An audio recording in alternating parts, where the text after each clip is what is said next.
Step 1. Pick an album. Oh, that looks good. Step 2. Listen to the album.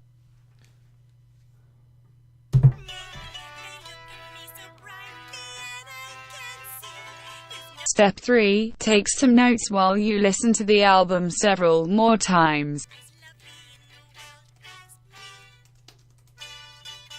Step 4. Talk about your opinion on the album. Bro, the Wiggles' debut album is absolutely insufferable, man. This is not for me. You know, I reckon this is clearly aimed towards very young children. I found the lyrics a bit simple. The instrumentals also just kind of felt very rudimentary and, you know, kid-friendly. Just seemed very basic and, you know, generic. Yeah, I know the performances just seemed a bit over the top. Yeah, no, like, I mean, the beats on this thing, don't expect like a fire album or anything, you know. It's far from a 10 out of 10. But yeah, I think, you know, for what it's going for, it's good.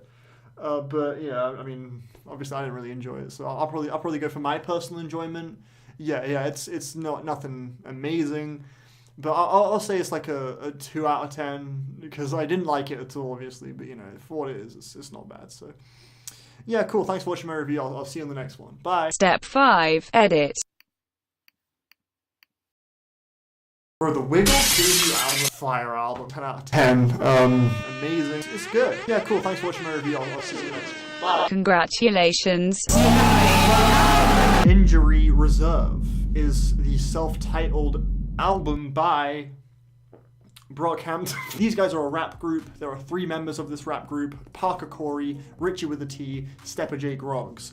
The latter 2 are rappers. The former one is a producer. He makes the instrumentals, and I think Parker Corey is one of the most creative and forward-thinking hip-hop producers alive right now. I think Richie with a T has so much witty, snarky attitude. I think Groggs is really laid back and soothing. They all have really great chemistry. I've really enjoyed the projects they've released so far. Drive It Like It's Stolen, Floss, Live from the Dentist Office. All 3 are absolutely worth a listen. I was having a hard time predicting what the direction would be for this new album, given that the lead single, Jawbreaker, was just so strange and oddly structured, and just one of the generally just weirdest songs so far. My mind was just kind of racing, trying to figure out what the general direction of this new one would be, and I think this is actually probably the most moving and strange album they have so far. Right out of the gate with Karuna and Lion, you're getting so much personality, not only in the instrumental, which has a really strange, unorthodox rhythm, but Groggs' lead verse that he opens up the song with is just dripping with one-liners. And this track leads really nicely into Jawbreaker, which I just love the way this track just sort of inches you along with this kind of sparse beat. It never really like actually gives you like a kick snare rhythm at any given moment. And the hook from Proteins is actually really infectious in my opinion too. Now in regards to like hard hitting bangers, there are a good few. You got the track Rap Song Tutorial, which is hilarious. On this song, you're literally hearing Injury Reserve go through the process of making a rap song. It's like step 1, get your drums. Step 2, assemble the drums. Step 3, record your hook. And it's like just taking you, and you hear them like do those things as the song goes on. And then at the end, it all like completes and like the song plays, and it's just so like fucking sick when it all comes together. It's a really creative track. And yeah, the beat on this song is so simple, but fucking hell, it's so good. Parker Corey.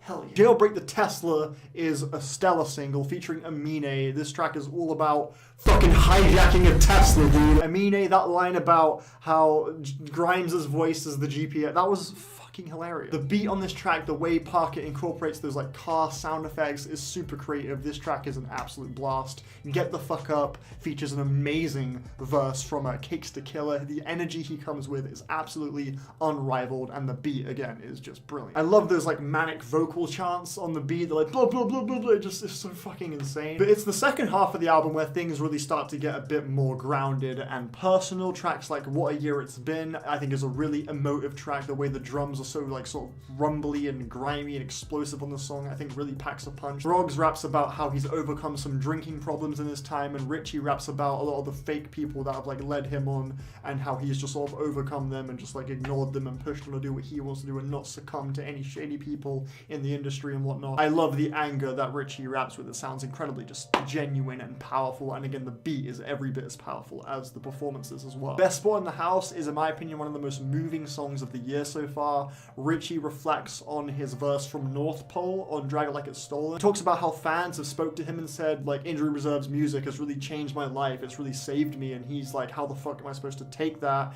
And then he reflects on the morality of actually bringing up his friend's death on the song North Pole, if he felt like that was even called for, given that he never actually attended his funeral because he was just too scared because the death just affected him so badly. And it's honestly so fucking crushing and chilling to hear him rap these lines, because he sounds so legitimately just troubled and uncomfortable, and the beat as well really reflects that discomfort too. It's such a moving verse. The part where he says, like, was I just using you to make my song more movable? That's inexcusable. Like, that was just so fucking crushing. And then you have Groggs' verse too, where he talks about a good friend of his named Chuck who just collapsed and fell to the floor one day while playing basketball, ended up in a coma, and he made a promise, like, when you get out of this coma, I'm going to be there for you every day. And then he got out the coma and he would just like wait a week to respond, and how that fucked him up. There's just so much just mental conflict and self-evaluation in these bars, and I think it's all tackled with so much humanity. It's honestly incredibly powerful. It was really starting to make me tear up, but not as much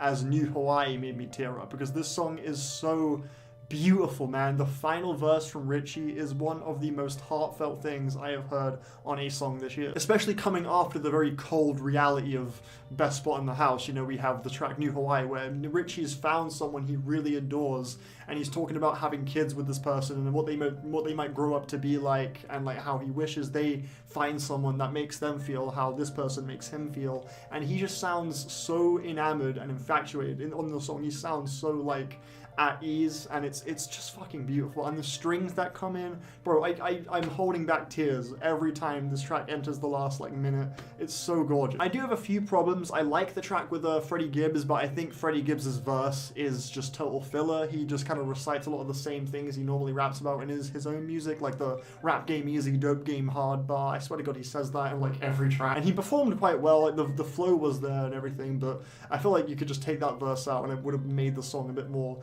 concise and impactful. I found JPEG Mafia really grating on the song Get the Fuck Up. I find his outro where he's like screaming get the fuck up in like a high-pitched voice, it sounds like a flock of piping hot red miniature JPEG Mafias are just approaching you in bed and you just want to go to sleep, and it's just like fucking shush. And the song Gravy and Biscuits, I'm not a huge fan of, unfortunately. I do think the song has got a very playful and fun tone to it, but it just feels a little bit out of place on the album. I feel like you could just kind of take it out and the whole thing would just flow a lot better. So yeah, not a huge fan of that song, but outside of that, I really enjoy every track here. So I'm feeling an 8 out of 10. I think this is a really creative rap album. I really recommend it. If you're looking for some just really exciting, moving, and forward-thinking hip-hop, this album has got it in spades. It's wonderful. Thank you for watching. Let me know what you thought of the album in the comments. If you loved it, if you hated it, let me know. We can discuss it and shit. And I'll see you on the next review. Bye!